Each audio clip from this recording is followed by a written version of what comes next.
អូខេសួស្តីបងប្អូនទាំងអស់គ្នាឥឡូវនេះខ្ញុំស្ថិតនៅក្នុងការ៉ាឡោអៃលៀងរថយន្តដែលមានទីតាំងនៅបណ្ដោយផ្លូវបរិយាសន្តិភាពទី2នៅទីនេះយើងមានសេវាកម្មដូចជាបដូរប្រេងម៉ាស៊ីនបោកពុកប៉ូលាក៏ដូចជាលាងម៉ាស៊ីនផងដែរ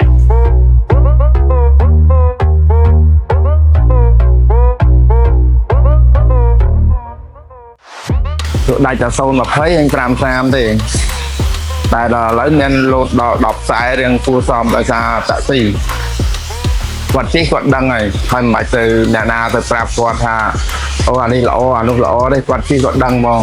គាត់ថាជន់ទៅវា smooth វាក្តៅទៅវាអត់ធ្លាក់បាទហ្នឹងហើយហ្នឹងប្រភេទ10ខ្សែរបស់ Cell មាន Alpha មាន330 300 Highlander ប្រេងខ្លះជិះបានដល់ត្រឹម60 70គីឡូជន់ឡើងចង់នេះហើយប្រេងខ្លះគាត់ថេដូចសើគាត់ថាជន់ទៅថេ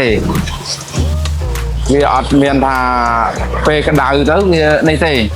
ហ្នឹងយើងស្ដាប់តាមសម្ដីរបស់តាក់ស៊ីទេណាពិសេសមែនតើសម្រាប់បងរត់តាក់ស៊ីបងត្រូវការប្រេងម៉ាស៊ីនដែលប្រើប្រាស់បានច្រើនគីឡូម៉ែត្រហើយធន់នឹងកម្ដៅបងអាចសាកល្បងប្រើប្រាស់ប្រេងម៉ាស៊ីន Cell បានអញ្ចឹងសម្រាប់បងដែលមានទីតាំងនៅបណ្ដោយផ្លូវបរិយាសន្តិភាពទី2ជាពិសេសបងដែលរត់តាក់ស៊ីណាដែលចង់ផ្លាស់ប្ដូរប្រេងម៉ាស៊ីន Cell បងអាចអញ្ជើញមកទទួលសេវាកម្មបាននៅល្អឯកលៀងរថយន្ត